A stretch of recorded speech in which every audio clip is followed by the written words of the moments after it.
மலையக மக்களாக எங்களுக்கு வந்து ஒரு சந்தோஷமான ஒரு செய்தி உண்டு. என்னன்னு சொன்னால் வந்து தோட்ட தொழிலாளர்கள்ட்ட வந்து சம்பளத்தை வந்து 1750 ரூபாவை வந்து இந்த கவர்மெண்ட் வந்து உயர்த்திருக்கிறாங்க. இது மிச்சம் ஒரு சந்தோஷமான ஒரு செய்தியாக வந்திருக்குது. ஏன்டா நாங்கள் எந்த ஒரு முயற்சியும் பெருசாக வந்து எடுக்கல இந்த விஷயத்தில். இந்த கவர்மெண்ட் வந்த பிறகு அவங்களாவே இந்த விஷயத்தை வந்து சிந்திக்கிறாங்க. ஏன்னா நாங்கள் வந்து முன்னைய கவர்மெண்ட்ல நாங்கள் வந்து நிறைய வந்து பார்த்துருப்போம். பண்ணாத ஆர்ப்பாட்டம் இல்லை, செய்யாத வேலை இல்லை, அவ்வளோ கஷ்டங்கள் பட்டு அந்த 1000 ரூபா சம்பளத்தை வந்து உயர்த்தி தாங்கன்னு சொல்லி கேட்டும் வந்து அது கூட சரியான முறையில் வந்து கிடைக்கல. அடுத்த எலெக்ஷனில் பார்ப்போம், மற்ற எலெக்ஷனில் பார்ப்போம், அதில் பார்ப்போம், இதில் பார்ப்போம்னு சொல்லி அதை வச்சு அரசியல் பண்ணி கொண்டு தான் வந்து இருந்தாங்க.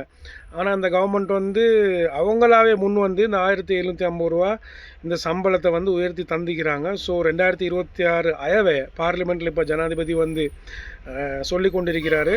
அதில் இந்த விஷயத்தை வந்து சொல்லியிருக்கிறாரு. மிச்சம் ஒரு சந்தோஷமான மகிழ்ச்சியான செய்தியாக வந்திருக்குது.